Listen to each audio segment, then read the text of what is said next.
Overnight on Detroit's west side, a shootout involving multiple suspects and Detroit police.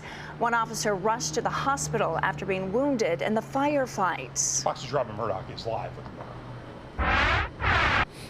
Good morning, Jay and Amy. We're currently standing outside Sinai Grace Hospital, and this is where that Detroit police officer, as well as those two suspects, they were all taken after being shot late last night. They're all being treated here, and from what we understand, they are expected to make a full recovery. Now, the chief of police, James White, he did hold a media briefing just a short time ago to update us on the situation, and that is when he applauded his officers' actions, calling them all heroes. Now, ShotSpotter technology detected shots inside of an apartment building, and this was in the 12,900 block of Burt Road near I-96 on Detroit's west side. This was about 11:15 last night. Now, we are told when officers entered that building and went upstairs, they were fired upon. One of those officers with 4 years on the force was shot. We are told the officers with him returned fire and were able to pull him to safety. Again, that one officer struck twice in the upper body. He was alert and talking at last check. Now, two suspects also hit.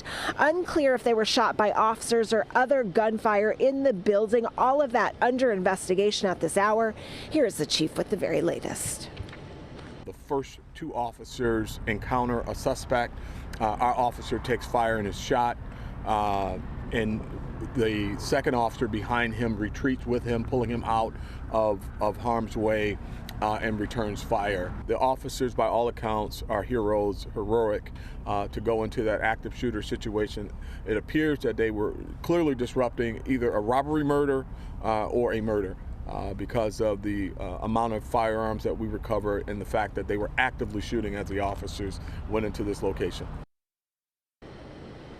Now, the chief of police, during that media briefing, he did tell us that 3 weapons were recovered from that scene. Again, all 3 people who were shot, the Detroit police officer as well as 2 suspects, they are expected to be okay. Now, that Detroit police officer, at last check, he was set to go into surgery for his injuries. Of course, we'll let you know exactly what happens with that. For now, we are live outside Sinai Grace Hospital. I'm Robin Murdoch for Fox 2 News.